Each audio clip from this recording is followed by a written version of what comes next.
Chers frères et sœurs, bonjour à tous et à toutes. Je suis heureux de vous retrouver pour une nouvelle vitamine de l'Avent. Et ce matin, le passage que je souhaiterais vous lire se trouve dans l'Évangile selon Luc. Et je vais vous lire les versets 8 au verset 20. Luc, chapitre 2, versets 8 à 20. Dans les champs environnants, des bergers passaient la nuit pour garder leurs troupeaux. Un ange du Seigneur leur apparut, et la gloire du Seigneur resplendit autour d'eux. Une grande frayeur les saisit.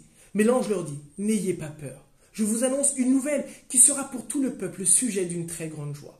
Un sauveur vous est né aujourd'hui dans la ville de David. C'est lui le Messie, le Seigneur. Et voici à quoi vous le reconnaîtrez.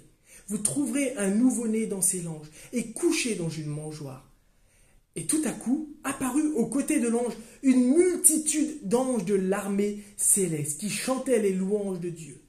Gloire à Dieu au plus haut des cieux et paix sur la terre aux hommes qu'il aime. Quand les anges les eurent quittés pour retourner au ciel, les bergers se dirent l'un à l'autre, « Allons donc jusqu'à Bethléem pour voir ce qui est arrivé, ce que le Seigneur nous a fait connaître. » Ils se dépêchèrent donc d'y aller et trouvèrent Marie et Joseph avec le nouveau-né couché dans une mangeoire.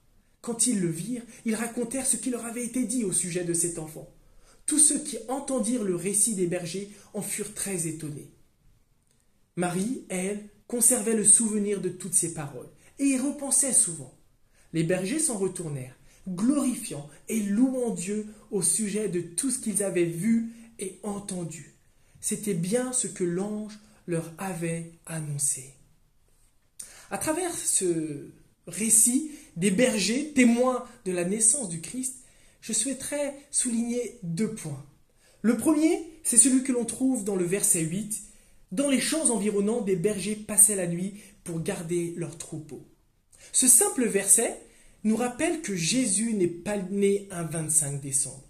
De nombreux historiens, exégètes, des gens qui ont étudié la parole de Dieu et l'histoire, en effet, ont mis en évidence qu'en hiver, les bergers ne passaient pas la nuit dehors avec leurs troupeaux.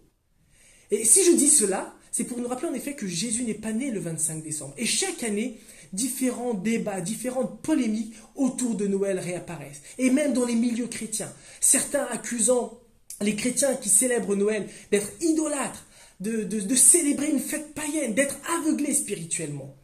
Et sans vouloir rentrer dans toutes ces polémiques, tous ces débats, et de refaire l'historique en effet de l'origine de Noël et comment elle est devenue une fête chrétienne, le deuxième point que je souhaiterais souligner, c'est la réaction des bergers.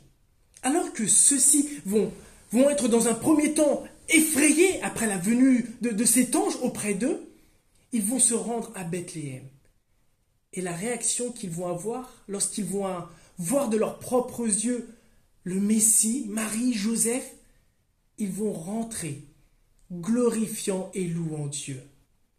L'ange leur avait annoncé que ce qu'il était en train de leur dire serait pour tout le peuple le sujet d'une très grande joie. Et ce que nous célébrons à Noël, c'est la naissance du Messie, c'est la naissance du Sauveur, qui est pour nous aujourd'hui encore le sujet d'une grande joie. Et je prie que Noël soit pour nous un sujet de louange, de gloire et d'adoration. Le fait que Jésus, le Fils de Dieu, est venu sur terre. Que ce soit cela qui déborde dans nos bouches. Car nous n'adorons pas la décoration, nous n'adorons pas la crèche, nous n'adorons pas les sapins. Nous adorons Jésus-Christ et Jésus-Christ seul. Et c'est cela qui nous rend débordants de joie et de reconnaissance. Que nous puissions en effet rappeler sans cesse ce pourquoi nous célébrons Noël, ce pourquoi nous sommes dans une joie particulière à cette période. Parce que nous nous rappelons la grâce et l'amour que Dieu nous a témoigné en Jésus. Que Dieu est fidèle et qu'il tient ses promesses. Et que cette bonne nouvelle, nous voulons la partager. Nous voulons la proclamer. Et nous voulons la vivre. Les amis, Noël est un jour de joie pour nous. Glorifions le Seigneur, louons-le et adorons-le. Très bonne journée à tous et je vous dis à très bientôt.